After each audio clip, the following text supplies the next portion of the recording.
রুখতে সক্রিয় মন্ত্রী। তোরসা নদীর ভাঙনে দীর্ঘদিন ধরে ক্ষতিগ্রস্ত সুভাষিনী চা বাগান। নেই কোনো নদী বাঁধ। ভাঙনের ফলে ইতিমধ্যেই জলের তলায় চলে গিয়েছে অধিকাংশ চা বাগান ও তৎসংলগ্ন জমি। এবার সেই চা বাগান রক্ষার্থে তোরসা নদীর প্রায় 2200 মিটার বাঁধ দেওয়া হবে। সোমবার চা বাগান প্রদর্শনে এসে একথা জানান স্বরাষ্ট্র প্রতিমন্ত্রী বিশাল লামা ও সেচ দফতরের আধিকারিকরা। জরুরি ভিত্তিতে আরও যা যা ব্যবস্থা নেওয়া যায় তাও নেওয়া হবে বলে আশ্বাস মন্ত্রী। বর্ষা কমলেই পুজোর আগে বাঁধের কাজ শুরু হচ্ছে। ইতিমধ্যেই টেন্ডার ডাকা হয়েছে। এবার টেন্ডার হয়ে গেছে, খুব পুজোর আগে এটা হয়ে যাবে। কত মিটার বাঁধ হচ্ছে? 2200 মিটারের একটা বাঁধ হয়েছে, তারপরে এমার্জেন্সি আরও কাজ চলছে। চা বাগানের মালিকের মন্তব্য, মন্ত্রী সরজমিনে পরিদর্শনে এসেছিলেন, ব্যক্তিগতভাবে আশ্বাস দিয়েছেন যে বর্ষা কমলেই কাজ শুরু হবে। প্রায় 14 কোটি টাকা বরাদ্দ করা হয়েছে, শীঘ্রই কাজ শুরু হবে। এখানে তো শুনলাম প্রায়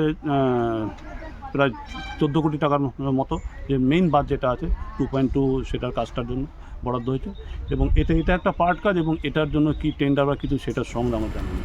ভাঙন রুখতে কুমারগ্রাম বিধানসভার শঙ্কুশ চা বাগানের ফাগুডোবা এলাকায় বাঁধ নির্মাণ হবে 500 মিটার। এলাকা পরিদর্শনে এসে এমনই আশ্বাস দিলেন কুমারগ্রামের বিধায়ক তথা রাজ্যের বন এবং পরিবেশ দফতরের মন্ত্রী মনোজ কুমার ওরাও। সঙ্গে ছিলেন কুমারগ্রাম ব্লকের বিডিও সন্দীপ ধারা এবং সেচ দফতরের আধিকারিকরা। দীর্ঘদিন ধরে এলাকার মানুষের দাবি ছিল বাঁধ নির্মাণে। বিগত তৃণমূল সরকারকে কাটমানি ইস্যুতে তোপ দাগলেন মন্ত্রী। প্রায় প্রত্যেক বাড়ি বাদ দেওয়া হতো, অর্ধেক কাটমানি চলে যেত, যা হওয়ার তাই হয়েছে। প্রত্যেক বছর টাকা দেওয়া হয়েছে, প্রত্যেক বছর ভেঙেছে।